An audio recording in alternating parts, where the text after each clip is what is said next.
You felt that your tenure as England manager was well managed by the FA?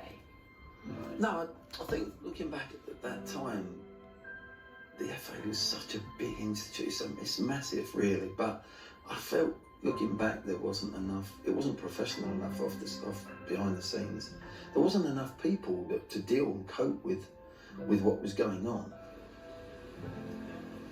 When I first became England manager, you were the press officer. You were looking after. I think you were probably the first guy from the FA that spoke to me. Yeah. And it was '96. The whole country's hopes are on your shoulders.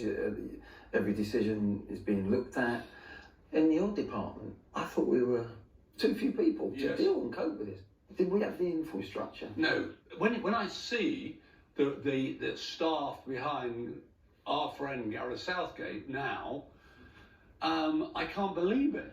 But it's absolutely right, because that is the way the game has developed and should have developed. I thought we could really kick on and really go for the Euros. And so I was looking at that in a really positive way still. I thought, well, we've done it before. I had such confidence in this group of players. So I was so excited about the future. We lost one game, but there was something out there. I felt that there was against me with the press. Yeah. You haven't mentioned, and I'll mention it, the diary. Yeah, the Football Association has defended Glenn Hoddle after his book about the World Cup was criticised as unethical. The book gives details of the England manager's private conversations with players, including the row when he told Paul Gascoigne he was being dropped. Do you want to say anything about the World Cup diary? Not really. Hoddle's co-author is David Davies, the FA's head of public relations, but Hoddle's critics say he should have kept all of this confidential. They wanted me to do a book, and I said no at the beginning. I said, no, I'm not going to do a book. And I said the only way I would do it is if it was controlled within the FA. I hold myself as much responsible as anybody to that. No, but it wasn't. I always say to people, it was public knowledge, right? And it was done, like so many things at the FA, in a well-meaning way.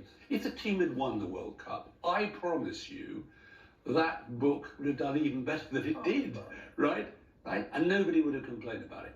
If we'd have won the World Cup, I'd have still been manager. Maybe. Maybe not. Maybe not. Maybe not.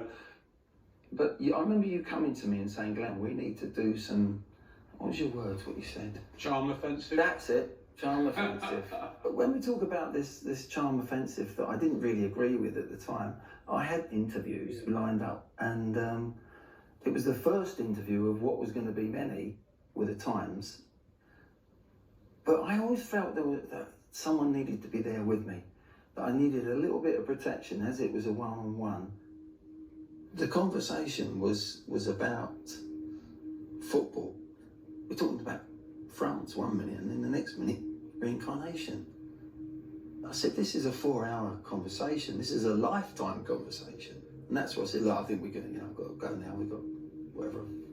Just put the phone down. So I had no qualms, I had no worry about it, at all. I just put the phone down and got on with my day. The England football coach is quoted as saying, people born with disabilities may be paying for sins in a previous life. That sort of view is a deep insult to people with disabilities. But Glenn Hoddle says he's been misinterpreted. Obviously, he's misunderstood exactly what I've said. Why is this opinion about reincarnation any more offensive than a lot of other religious beliefs that people have? It was like a snowball that was getting bigger and bigger. It took off, it went boom. It's not all right, though, for the England football coach to say he believes in reincarnation. I think if he's really said it in the way he's reportedly said it, it's very offensive, and so we should it's go. Difficult for him to stay in those circumstances, yes. So Glenn, do you believe that disabled people were bad in a former life? No, that's not what my beliefs have ever been, and they never will be. And unfortunately, that's how it came across. But it certainly wasn't my beliefs. I believe we come back with our own choices and our opportunities to grow. That's why we come back, positive and negative, but certainly not as a punishment. And that's That's what was so difficult for me to take, that the FA also, you know, wouldn't listen, and they decided to sack me on the back of all that. It's always been nagging to feel, why was that not, the protection not there? Why did that not happen? That was always the question I asked myself over the years, really. Should somebody have been with you, right?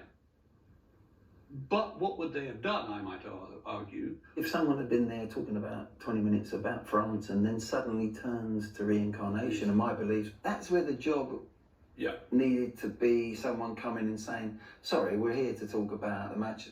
But I was always on the side of letting people get on with it because I had faith in them. There are a lot of people who would say the last thing we want with talking to the media is some clever dick press officer telling us what to say and what not to say and closing it down. Well, the football side was always something I knew I could cope, even though I was young, whether I played or whether I was manager. But it was the other side that I needed help on. Were resources stretched? Yes, they were. Did anyone have any thought that that interview would be other than a success? I'm not aware they did. Someone needed to be on that line, on that call. If it wasn't you, if it was assistant, whatever. Yeah. Because it was the first time that I'd done a one-off interview with someone via the FA. If you were uncomfortable with it, and you were, clearly, I should have grasped that. I understand if you were still, all these years later, upset by it and resentful of it, you were not protected, and you should have been, right? That's the first thing. And for that, I'm profoundly apologetic. On that particular day, that did not happen, and of course I regret that. Regretfully, you will have heard that my contract with the FA has been terminated by mutual consent. I accept that I made a serious error of judgment in an interview which caused misunderstanding and pain to a number of people. This was never my intention, and for this I apologise.